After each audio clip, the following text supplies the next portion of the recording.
Cameroon में उस रात उस पुरस्कार वाक़ये में बच जाने वाले कैनी शाहिद ने बताया, रात के तकरीबन 11 बजे जब मेरी आंख खुली तो मैं अपने हवास में होने के बावजूद बिस्तर से उठने के काबिल नहीं था। मेरी तबीयत एक अजीब सी उलझन का शिकार थी। मुझे समझ नहीं आ रहा था कि आखिर मेरे साथ हुआ क्या है। दुनिया भर में बहुत से ऐसे वाक़यात रूनुमा हो चुके हैं जिनके बारे में बहुत से सवालात ने जन्म लिया और उनके जवाबों के लिए आज भी माहिरीन सर जोड़े बैठे हैं। ऐसा ही एक वाक़या अफ्रीकी मुल्क कैमरून में भी पेश आया। ये 21 अगस्त 1986 की बात है। सुबह होते ही शुमाल मगरिबी कैमरून के मुतअद्दिद गाँवों के मकीनों को बेदार होने पर पता चला कि उनके बहुत से दोस्त और पड़ोसी रात की तारीकी में मर चुके हैं। लेकिन उस रात आखिर हुआ क्या? आप सुन रहे हैं BBC रीड्स।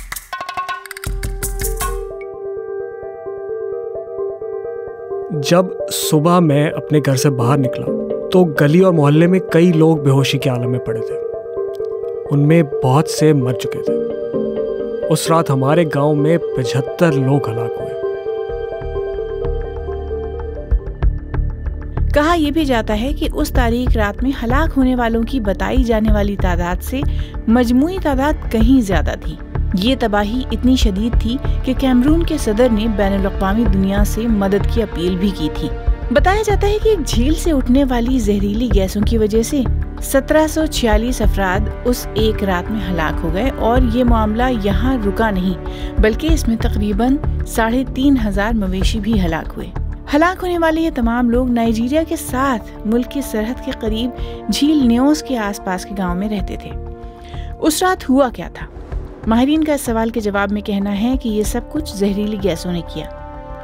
उस रात के हफ्तों बाद तक इस इलाके में होने वाली तहकीक में दुनिया भर से साइंसदानों और माहौलियाती माहिरीन की बड़ी तादाद ने शिरकत की। उनमें बरतानवी डॉक्टर पीटर बेक्स्टर भी शामिल थे, जो इस सानहे के तकरीबन 2 हफ्ते बाद उस इलाके में पहुंचे थे। बेक्स्टर ने BBC के विटनेस हिस्ट्री प्रोग्राम को बताया कि जब वो वहां पहुंचे तब भी पहाड़ों पर लोगों और जानवरों की लाशें हर जगह बिखरी पड़ी थीं।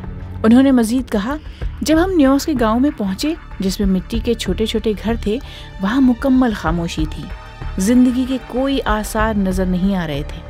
और जब हम झील न्योस के करीब पहुंचे, जो एक छोटी सी पहाड़ी पर चढ़ने के बाद आती है, तो हमने देखा कि पानी पुरसुकून है, मगर झील के उस पुरसुकून पानी की सतह पर मुतअद्दिद मुर्दा मछलियां और उसके किनारों पर मुर्दा और बेजान परिंदों की बड़ी तादाद मौजूद थी।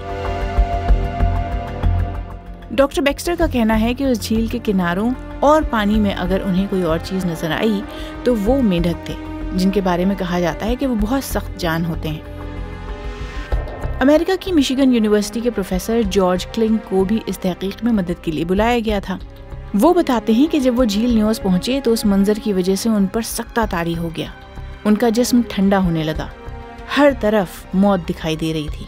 उन्होंने बताया, वहाँ हर जानिब सिर्फ खामोशी थी। जिंदगी के तो आसार ही नहीं थे, बस इमारतें थीं जो उस वाक़ये की वहशत बयान कर रही थीं। उस गांव की खामोशी बहुत तकलीफ दे थी। यहाँ किसी तूफान या सैलाब या उस तरह की किसी और कुदरती आफत का कोई नामो निशान तक नहीं था। जॉर्ज क्लिंग ने बताया कि तबाही से पहले झील एक बहुत ही खूबसूरत जगह हुआ करती थी, जिसका पानी इंतहाई साफ और शफाफ था। 1 साल पहले तक ये वही झील थी जिसमें वो तैराकी कर रहे थे, लेकिन अब वहाँ ऐसा कुछ भी नजर नहीं आ रहा था। प्रोफेसर जॉर्ज याद करते हुए बताते हैं कि झील की सतह के पानी की रंगत सुर्ख और भूरी सी दिखाई दे रही थी। उसमें बहुत सारे पौधे तैर रहे थे और उसमें पाई जाने वाली तमाम नबातात तकरीबन खत्म हो चुकी थी। शवाहिद से पता चलता है कि झील की तह में तब्दीली के नतीजे में तकरीबन 40 मीटर ऊंची लहर पैदा हुई थी, लेकिन अभी तक कोई नहीं जानता कि इस तब्दीली की वजह क्या थी और इस इलाके के सैकड़ों रिहायशियों की मौत क्यों और कैसे हुई। एक मुश्तबा बात जो सामने आई या जिसका जिक्र बार बार होता रहा था, वो ये थी कि शायद ये हलाकतें आतिशफिशां फटने से खारिज होने वाली गैसों की वजह से हुई। ताहम पीटर बेक्स्टर इस बात के शवाहिद या निशानात की कमी की वजह से इंतहाई हैरान थे। उन्होंने BBC को बताया कि आतिशफिशां फटने की वजह से किसी बड़े धमाके की कोई इत्तलात नहीं थी और ना ही ऐसी किसी तबाही के आसार थे कि जो आतिशफिशां के फटने की सूरत में पैदा हुई हो। वो कहते हैं, हम एक ऐसी सूरत हाल का सामना कर रहे थे जहां बहुत से लोगों की मौत तो हो गई थी, لیکن زمین اور ان عمارتوں کو بہت کم نقصان پہنچا تھا جس میں وہ رہتے تھے۔ ایک عینی شاہد نے بتایا، میں موت کے بہت قریب تھا، لیکن پھر میں نے زیتون کا تیل پینے کا فیصلہ کیا۔ اس کے فوراً بعد مجھے قے ہوئی، جس میں میرے اندر سے کالے رنگ کا کوئی مادہ نکلا جس میں انڈے یا بارود جیسی کسی چیز کی بو شامل تھی۔ یہ وہ وضاحت تھی جس نے اس گاؤں میں ہونے والی پراسرار ہلاکتوں کی تہہ تک پہنچنے اور اس کی وجوہات جاننے میں مدد کی، اور یوں ایک اہم سراغ ہاتھ لگا۔ اس سب کے بعد کہا گیا کہ ہزاروں ٹن کاربن ڈائی آکسائیڈ جھیل کی تہہ سے خارج ہوئی اور آتش فشاں کی ڈھلانوں سے ہوتے ہوئے نیچے وادی تک پہنچی۔ پہلے تو سائنسدانوں کا خیال تھا کہ یہ گیس سلفر ہے جس کی ایک خاص ناگوار بو ہوتی ہے، اور یہ آتش فشاں کے ذریعے بڑی مقدار میں پیدا بھی ہوتی ہے۔ یونیورسٹی آف مشیگن کے پروفیسر کلنگ بتاتے ہیں کہ جب وہ لوگ جھیل میں گئے اور نمونوں کو دیکھنا شروع کیا تو پایا کہ پانی میں سلفر نہیں تھا، اور نہ ہی جھیل کے آس پاس کے پودوں میں جو گیس کے بادلوں کی زد میں آئے تھے ان میں بھی اس کے کوئی آثار موجود نہیں تھے۔ اس لیے ان نتائج کو سمجھنا بہت مشکل ہو گیا۔ ایسا لگتا تھا کہ برسوں سے جھیل کی تہہ میں کاربن ڈائی آکسائیڈ کا ایک ذخیرہ بن رہا تھا۔ جارج کلنگ بتاتے ہیں، چونکہ جھیل بہت گہری ہے اور اوپری پرتیں نچلی پرتوں کے ساتھ نہیں مل پاتی، اس لیے نچلی پرتوں میں بننے والی گیس ان کے درمیان پھنس کر رہ جاتی ہے۔ اس کی وجہ سے یہ بہت زیادہ دباؤ کے ساتھ ایک طویل عرصے بعد نکل کر سامنے آ سکتی ہے۔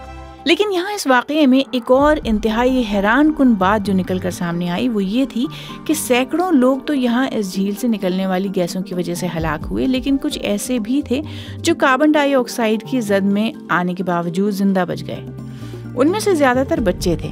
اس طرح یہ اندازہ بھی لگایا گیا کہ گیس نے رات کے وقت گھروں کو ڈھانپ لیا تھا، جبکہ چھوٹے بچے اندر سو رہے تھے لیکن ان کے والدین ابھی بھی باہر تھے۔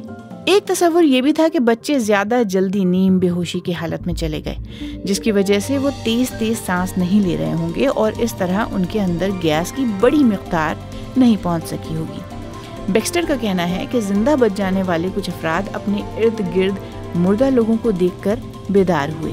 گیس کی زد میں آ جانے کے بعد زندہ بچ جانا خوش قسمتی کی ہی بات تھی۔ بیکسٹر نے کہا کہ گیس آپ کو جلدی سے بے ہوش کر دیتی ہے، اور جو لوگ زندہ بچ گئے تھے انہیں ایسا محسوس ہوا جیسے کہ طویل عرصے تک بے ہوشی کے عالم میں تھے، 10 گھنٹے سے زیادہ، یہاں تک کہ وہ ہوش میں آ گئے تب بھی۔ دن چڑھنے کے ساتھ ساتھ ہوا یہ کہ جیسے ہی سورج نے زمین کو گرم کرنا شروع کیا تو گیس ختم ہو گئی، لیکن یہ ایک بہت ہی غیر معمولی صورتحال اور ایک انتہائی غیر معمولی کہانی ہے۔ تباہی کی وجوہات کی تحقیقات کے لیے ٹاسک فورس کے نتائج سازشی نظریات کو بھی ابھرنے سے روک نہیں سکے۔ بیکسٹر کہتے ہیں کہ کچھ مقامی لوگوں نے یہ کہنا شروع کر دیا کہ بیرونی ممالک نے ایک خفیہ بم گرایا، اور یہ سائنسدانوں کی ایک بین الاقوامی سازش تھی۔ ابھی تک یہ تو معلوم نہیں ہو سکا کہ 1986 میں گیس کے اخراج کی اصل وجہ کیا تھی۔ سب سے زیادہ تسلیم شدہ مفروضے میں سے ایک یہ ہے کہ جھیل کی تہہ میں لینڈ سلائیڈنگ ہوئی تھی۔ نیوز خطے میں رہنے والے لوگوں کے لیے اب بھی یہ ایک ممکنہ خطرہ ہے۔ 1986 جیسے سانحے سے بچنے کی کوشش میں پائپوں کا ایک نظام نصب کیا گیا تاکہ کاربن ڈائی آکسائیڈ کو اگر نکالا جائے تو اس کے رخ کو بحفاظت طریقے سے کسی اور جانب موڑا جا سکے۔ BBC ریڈز BBC ریڈز کے ذریعے ہماری یہی کوشش ہے کہ BBC اردو کی ویب سائٹ کی وہ سٹوریز جن میں آڈینس کی دلچسپی زیادہ نظر آتی ہے انہیں اور بھی زیادہ لوگوں تک کیوں نہ پہنچایا جائے۔ تو ہم پڑھیں اور آپ سنیے، اور اپنے دوستوں اور ساتھیوں کو بھی سنائیے۔